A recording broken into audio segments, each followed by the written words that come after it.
ശബരിമല കട്ടളപ്പാളി കേസിൽ ഒന്നാം പ്രതി ഉണ്ണികൃഷ്ണൻ പോറ്റിയുടെ ജാമ്യ ഹർജി ഇന്ന് കോടതി പരിഗണിക്കും. കൊല്ലം വിജിലൻസ് കോടതിയാണ് ജാമ്യ ഹർജി പരിഗണിക്കുന്നത്. കുറ്റപത്രം സമർപ്പിക്കുന്നത് വൈകുന്നതടക്കം ചൂണ്ടിക്കാട്ടിയാണ് ജാമ്യത്തിനായുള്ള നീക്കം. എസ് വിനീഷ് വിവരങ്ങളുമായി ചേരും. വിനീഷ്, നേരത്തെയും ഈ വിഷയത്തിൽ ജാമ്യം കിട്ടിയവരുണ്ട്. അതിനൊക്കെ കാരണമായി കോടതി ചൂണ്ടിക്കാട്ടിയത് ഈ കുറ്റപത്രം സമർപ്പിക്കുന്നതിലെ വൈകലാണ്. സമാനമായ നീക്കം പോറ്റി നടത്തുമ്പോൾ പോറ്റിക്കും അതിനൊരു സ്വാഭാവിക അർഹതയുണ്ട് എന്ന നിലയിലേക്ക് കോടതി വരുമോ? തീർച്ചയായും അങ്ങനെ തന്നെയാണ്.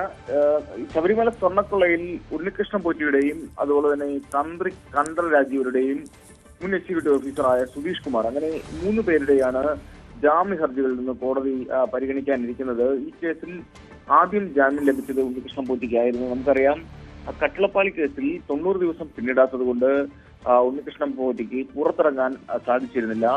കഴിഞ്ഞ ദിവസം, അതായത് ഈ 31-ാം തീയതിയാണ് ഉണ്ണികൃഷ്ണൻ പോറ്റിയുടെ അഭിഭാഷകൻ കട്ടളപ്പാളി കേസിലും 90 ദിവസം പിന്നിട്ടതിനെ തുടർന്ന് ജാമ്യ ഹർജി സമർപ്പിച്ചിരിക്കുന്നത്.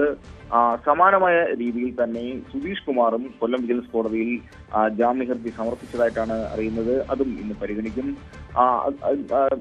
രഞ്ജിത്ത് സൂചിപ്പിച്ചതുപോലെ തന്നെ SIT കുറ്റപത്രം സമർപ്പിക്കുന്നതിലുള്ള വീഴ്ച, ഒരു മെല്ലപ്പോക്ക് സമീപനം, ഇതാണ് ഈ പ്രതികൾ കുറ്റപത്രം ജാമ്യാപേക്ഷ സമർപ്പിക്കാൻ ഇടയായി തീർന്നിരിക്കുന്നത്.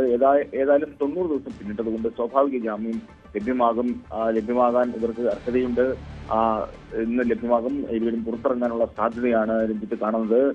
അപ്പോ ദേവസ്വം മുൻ അഡ്മിനിസ്ട്രേറ്റീവ് ഓഫീസർമാരായിരുന്ന മുരാരി ബാബുവും എസ് ശ്രീകുമാറും മാത്രമാണ് ഈ കേസിൽ പുറത്തിറങ്ങിയിട്ടുള്ളത്. 90 ദിവസം പിന്നിട്ടതിനെ തുടർന്ന് കഴിഞ്ഞ ദിവസം ഇരുവരും ജയിൽ മോചിതരായ സാഹചര്യം ഉണ്ടായിരുന്നു. എന്തായാലും ഈ കുറ്റാന്വേഷണ സംഘം കുറ്റപത്രം സമർപ്പിക്കാത്തതിനെതിരെ ഹൈക്കോടതിയിൽ നിന്ന് പോലും രൂക്ഷ വിമർശനം നേരിടുന്ന സാഹചര്യമുണ്ട്.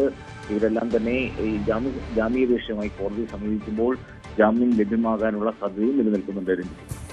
ഉണ്ണികൃഷ്ണൻ പോറ്റിക്കടക്കം ഇന്ന് ജാമ്യം ലഭിക്കുമോ എന്ന കാര്യം നിർണായകമാണ്. കഴിഞ്ഞ 2 മാസമായി ജയിലിൽ കഴിയുന്ന ഉണ്ണികൃഷ്ണൻ പോറ്റി കുറ്റപത്രം സമർപ്പിക്കാനുള്ള കാലതാമസം അടക്കം ചൂണ്ടിക്കാട്ടിയാണ് ഇപ്പോൾ സമീപിച്ചിരിക്കുന്നത്. ഒപ്പം തന്ത്രിയും സമാനമായി തന്നെ ദേവസ്വം ഉദ്യോഗസ്ഥൻ സുധീഷ് കുമാറും ഇതുമായി ബന്ധപ്പെട്ട നീക്കങ്ങൾ നടത്തുന്നുണ്ട് എന്നാണ് മനസ്സിലാകുന്നത്. മറ്റു വാർത്ത,